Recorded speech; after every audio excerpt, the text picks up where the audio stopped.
Armstrong கொலை வழக்கு விசாரணைக்காக பாஜக வழக்கறிஞர் பால் கனகராஜ் ஆஜராயிருக்கிறார். போலீசார் சம்மன் அனுப்பிய நிலையில் பால் கனகராஜ் சென்னை காவல் ஆணையர் அலுவலகத்தில் விசாரணைக்கு ஆஜரானார்.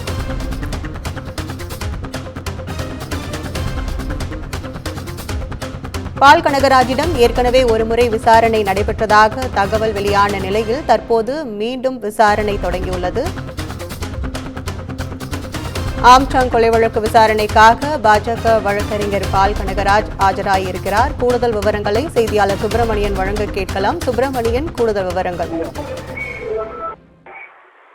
ஆம்ஸ்ட்ராங் கொலை வழக்கில் இதுவரை 23 பேரை காவல்துறையினர் கைது செய்திருக்கிறார்கள். அதில் ஒருவர் என்கவுண்டர் செய்யப்பட்டிருக்கிறார். இந்த வழக்கில் பிரபல ரவுடி சம்போ செந்தில் மற்றும் ரவுடி நாகேந்திரன் ஆகியோரும் சம்பந்தப்பட்டிருப்பதாக காவல்துறை தரப்பில் சொல்லப்பட்டிருந்தது.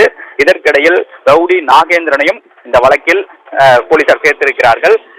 ரவுடி நாகேந்திரன் மற்றும் சம்போ செந்திலுக்கு வழக்கறிஞராக பணியாற்றியவர் பால் கனகராஜ் என்பது போலீசாருடைய விசாரணை தெரிய வந்திருக்கிறது.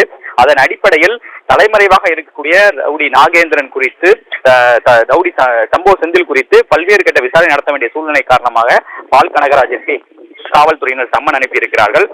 அதன் ஒரு கட்டமாக தற்போது சென்னை எழும்பூரில் இருக்கக்கூடிய ரவுடிகள் தடுப்பு பிரிவு அலுவலகத்தில் பால் கனகராஜ் விசாரணைக்காக ஆஜராகியிருக்கிறார். அவரிடம் காவல்துறையினர் விசாரணை நடத்தி கொண்டிருக்கிறார்கள். ரவுடி சம்போ செந்தில் குறித்தும் ரவுடி நாகேந்திரன் குறித்தும் பல்வேறு கேள்விகளை தயார் செய்து வைத்து அதன் அடிப்படையில் பால் கனகராஜிடம் கேட்டு வருவதாக காவல்துறை தரப்பில் தெரிவிக்கப்பட்டிருக்கிறது. அதன் அடிப்படையில் தான் இந்த விசாரணை மேற்கொள்ளப்பட்டு வருவதாக சொல்லப்படுகிறது.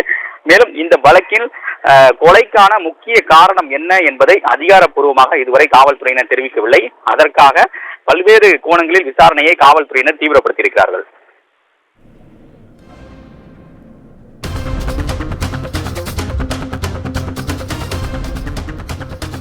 விவரங்களுக்கு நன்றி சுப்பிரமணியன்.